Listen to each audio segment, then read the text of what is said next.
So today I'm going to shine a spotlight on some books on my bookshelf that I don't hear talked about very often. These are some books that I think are really great that for whatever reason people don't talk about them that often, whether on BookTube or any of the book blogs that I happen to read regularly. So these are those hidden gems of great books, and I'd love for you to put your hidden gems in the comments section below. Anyone watching this video, I'm sure, would love to have more than my selections as some books to take away and explore to see if they are something that they would like to read. And I would definitely like to hear about your hidden gems, those books that are great that people don't talk about. So I have 9 books in one book series from 9 different authors in a wide variety of genre that I'm going to talk about. So let's get started with a book that blew my mind.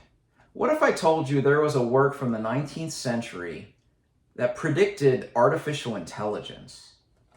I give you Erewhon by Samuel Butler. This is a pretty strange little tale. It's kind of a utopian tale, and it's set in a very weird setting where medicine and crime are treated differently, and it's just one of these very fantastical stories.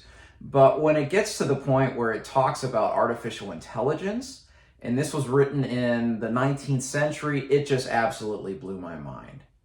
I find personally artificial intelligence one of the most thought-provoking scientific discoveries or evolutions that we've had in the last couple decades, really. So when I see that Samuel Butler thought about artificial intelligence and predicted the rise of it over 130 years ago, it really blew my mind. Erewhon's a very quick read. It reads a lot like an adventure tale, but it is very thought-provoking. So the first selection of these hidden gems is Erewhon by Samuel Butler. So my second selection is a book that I read just recently, and this is a work of science fiction that blew my mind. I'm considering doing a full review about this book, and I've already thought of the title. I would call it the best work of science fiction that you've not read, and that is Replay by Ken Grimwood. The only booktuber I've heard talk about this book is Jonathan over at Words in Time, and I don't know why more people don't talk about this book because it is fantastic. The premise behind Replay is a great one.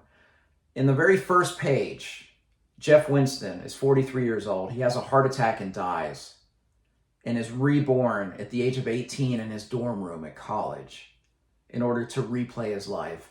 And it says on the title, what if you could live your life over again and again and again? And he keeps replaying his life. It starts off predictably enough. The first time through, Jeff makes a whole lot of money betting on sporting events where he knows the outcome. But it's the evolution of all these replays that I thought were so thought-provoking, because Jeff isn't 18 at the beginning of each of these. He ages 25 years each time that he does this loop. So he becomes very mature and very different throughout this tale. And about 100 pages in, the story goes a very different direction, which takes it into some even more thought-provoking areas. Replay by Ken Grimwood is a work of science fiction that is vastly underrated, and I think all of you should pick it up if you do like that genre and do like this premise. Okay, I want to move on to a work of fantasy next. This is a book I've talked about a few times on the channel, and I'll keep talking about it until I get people to read it. That is Forever by Pete Hamill. Now, Forever is the story of a 15th or 16th century Irishman who discovers the key to immortality. Or rather, he's handed the keys to immortality, but he has to remain on the island of Manhattan. So this story takes this character and basically places him in Manhattan, and you see New York City grow up all around him. And I find it fascinating. Pete Hamill is not a fantasy writer. He is an historian who focuses in on New York City. So he knows the history of the city. He knows all the different social upheavals. He knows the architecture. He knows the different people that lived in different neighborhoods. And I just love this tale. This is a book, actually, when I finished reading it, I only gave it 4 stars. And then later that year when I used to do a written, top 10 list of my books that I read that year before I had a BookTube channel. It made my top 10 list. And it's a book that I just continue to think about quite often. So if you want a different kind of fantasy tale written by a non-fantasy author that a lot of people haven't read, but I hope you do, Pick Up Forever by Pete Hamill. So next up, we have a myth retelling. And these are all the rage, but this is one that was written decades ago and frankly was well ahead of its time. A lot of the great myth retellings now take the myth that we know and just change it a little bit. For instance, last year I read Circe by Madeline Miller, and I love this myth retelling. It took a character who was just a small player in the Odyssey and made it her story. Well, I think Marion Zimmer Bradley was well ahead of her time when she wrote The Mists of Avalon. This is the Arthur tale from a different perspective, the perspective of the women in the tale. So you get Morgan Le Fay, you get Gwennifer, and you get a few others at the center of this story. And this is a chunker, this is a big read. And I've heard some people say that it's a little slow. I didn't find it slow. I found it utterly engrossing. I love the Arthur tale. I love a lot of the retellings I've told. I would put this probably as my number 2 behind Bernard Cornwell's Warlord Chronicles. But The Mists of Avalon is a book I don't hear many people talk about, and I think they should, because I think it's very much ahead of its time, taking this Arthur story and telling it from a very different perspective. So if you're a fantasy fan or you're a fan of the Arthur legend, I think you'll enjoy The Mists of Avalon by Marion Zimmer Bradley. All right, my next selection is one that kind of goes across a couple genres, and is probably the most well-known of the books that I'm going to talk about today, and that is The Terror by Dan Simmons. This is historical fiction plus horror, or plus supernatural, or plus fantasy. There's a lot of ways you could categorize this, but that's kind of Dan Simmons in a nutshell for what I know. The other book of his that I've read, Drood, was kind of literary fiction plus fantasy. So it's no surprise that The Terror kind of straddles a couple genres. This is the story of the Franklin Expedition, which I talked about recently on my channel as one of my favorite historical mysteries as I was reading a work of nonfiction about the Franklin Expedition. The Franklin Expedition left England in the mid-19th century trying to find the Northwest Passage, and its 2 ships, the Terror and the Erebus, disappeared in the ice. And this is the story of the Terror, but also a terror that they encounter. This is another chunky book, and it's so well written. When I read The Terror by Dan Simmons, I immediately just wrote a single line on my TBR spreadsheet that said anything by Dan Simmons. I'll be reading Ilium next month. I'm looking forward to that, but The Terror is a fantastic one. The only person I've heard talk about this on BookTube is Brian Lee Durfee. He did a video where I think he's read everything by Dan Simmons, and he ranked all of them. And he had The Terror as number 1, above Hyperion, above Ilium, and Olympus, and some of the more famous works, at least on BookTube. So if that sounds at all interesting to you, I loved it. I highly recommend The Terror by Dan Simmons. All right, up next I have a work that's on my digital bookshelf, and that is The Young Lions by Irwin Shaw. This is a work of historical fiction set in World War II, and it follows 3 soldiers in World War II. I don't remember if the third one was English or American, but the other 2, one was a German, one was a Jewish American. But what I remember most about this tale is the fact that we got the perspective of these small players in this big grand drama. Additionally, a lot of times we perceive war as black and white, good and evil, our side, their side. And having the different people on the different sides of the skirmish and seeing that they're human just gave this story, just these shades of gray made the whole conflict seem a little bit different. So if you like World War II and you like more character-focused stories, it's another big book, but The Young Lions by Irwin Shaw is one that I don't see people talk about, but I think is a really great work from that era. All right, up next is a book series. And this is 7 books by Maurice Druillon called The Accursed Kings. And the first book is called The Iron King. That's where it starts. These 7 books influenced George R.R. Martin in writing A Song of Ice and Fire. In fact, the cover blurb says, this is the original Game of Thrones. But I'm going to read a little statement by Martin that I think sums up this book series. And it's not historical fiction as it ought to be told, like some of his very more generic book blurbs. But listen to this, because this is what hooked me. The Cursed Kings has it all.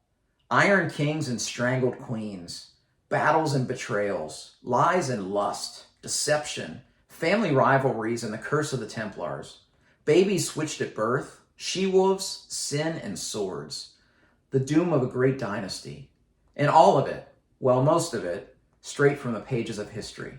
And believe me, the Starks and the Lannisters have nothing on the Capets and Planchonets. That hooked me right there. If that didn't hook you, well, I'm sorry, but I think it's great. I'm going to give you an odd bit of advice with this book series, though. These 7 books, the 7th book is called The King Without a Kingdom. Don't read this one. These 6 books are fantastic. And there's a great ending at the end of the 6th book, The Lily and the Lion. In fact, it's quite moving in the afterword as Maurice Drouillon tells you about his favorite character and how his favorite character is now dead and how he wept at this point. And that's not a spoiler, it's historical fiction. All these people are dead because this is around the time of the 100 Years' War. And that's where it's set, and set in France just before the 100 Years' War. And this last book wraps things up very well, or rather, the 6th book wraps things up very well. It gives you a lot of closure, and it even has a 30 or 40 page epilogue, which tells you what happens afterward. And then King Without a Kingdom, I'm sorry, is a lousy book. It has one narrator who you've never met before, who's not even a character. He's kind of a caricature of a rich nobleman who's telling the story that we heard in the epilogue to somebody else, an underling or something. And it was quite horrible. But this book series is not horrible. These 6 books are amazing. Buy the 6th one because I love the title, and it does look good to have the complete set. But for the love of God, don't read it.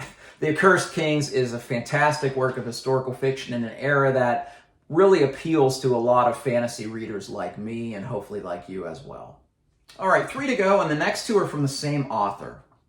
So what if I told you that there was a contemporary of Charles Dickens who was actually mentored by Dickens who might be a better writer? You scoff at that, but I'm going to tell you Wilkie Collins is amazing.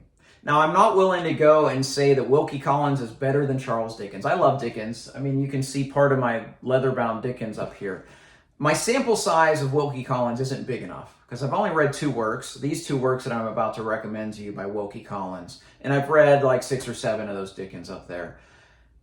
But I will say, based on these 2, he's a contender and he might be the better writer. So let me tell you about these 2 books because I think they're both fantastic for anyone that likes classics, anyone that likes works of the 19th century. The Moonstone is the first one, and this is the one that I see most of the time people talk about as his greatest book. It's a Victorian mystery, and it's one of the first mysteries ever written. And even beyond that, you can see very clearly where Sir Arthur Conan Doyle got the idea for Sherlock Holmes, because there's a character in the Moonstone that is a detective. He's not called a detective, but he uses the same powers of observation that you see in Holmes, which is written decades later. But Wilkie Collins did it first. So I really love The Moonstone. It's a great little mystery with some very colorful characters, a la Dickens. And I really enjoyed that one. But what I liked better, I have a kind of a cool edition of this one. This is The Woman in White. This is a cloth-bound edition I think Penguin put out. And this is the book that made me think, this guy might be better than Charles Dickens. And the reason is narrative voice. This is also a Victorian mystery. But what's most intriguing about this is it starts with one narrator, and the narrator tells the story until they don't know the story anymore. And then another narrator picks up the story and tells their bit, and the next one tells their bit. And all of these narrators have a very distinct narrative voice. What I've read of Dickens, it always feels like Charles Dickens is telling you the story. But in The Woman in White, I felt like all of these narrators were telling their story and they had very distinct voices. I have read some great narrative voices in 19th century works, most notably Crime and Punishment, but to have them all in one book, I had never seen this before. And that's why I love The Woman in White. So if you like classics, you like works of 19th century, The Moonstone and The Woman in White are both fantastic. Okay, for my last selection, I want to talk about the great American novel. I actually love that cliche. Oh, so-and-so quit his job. He's going to go write the great American novel. And I think we all have ideas of what that means. And you may have different choice of what you think the great American novel is. A lot of people may say a work of Hemingway. A lot of people may say Great Gatsby. I would honestly say East of Eden is probably the great American novel. But if I had to make a short list, The Summer Guest by Justin Cronin would be on that short list. Cronin's written 5 books, and this is probably the least well-known of the 5. He wrote the Passage trilogy, which is a fantastic 3-book series of speculative fiction that I really enjoyed. He wrote a book called Marion O'Neill, which is connected short stories that actually won the Hemingway Award. But I think this is his best book.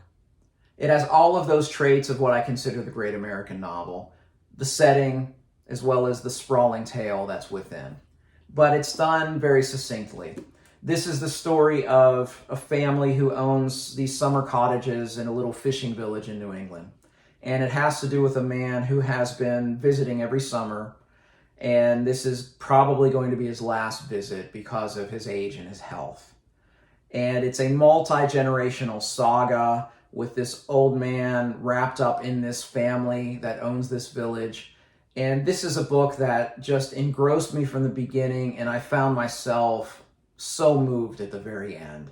It's a really fantastic work of fiction that so many more people need to read. If you like literary fiction, you like to feel keenly by an author that does it very, very well, I highly recommend The Summer Guest by Justin Cronin. Hey, so those are my hidden gems. Once again, I'd love for you to put your hidden gems in the comment section below. I'd love to see them, and I'm sure everybody else would like to see more than 10 books in the comment section below. If you like this video, please like and subscribe. Also, you can find me on Twitter and Goodreads for more content. If you want to support the channel, check out my Amazon wish list. As always, thank you for watching. Until next time, goodbye.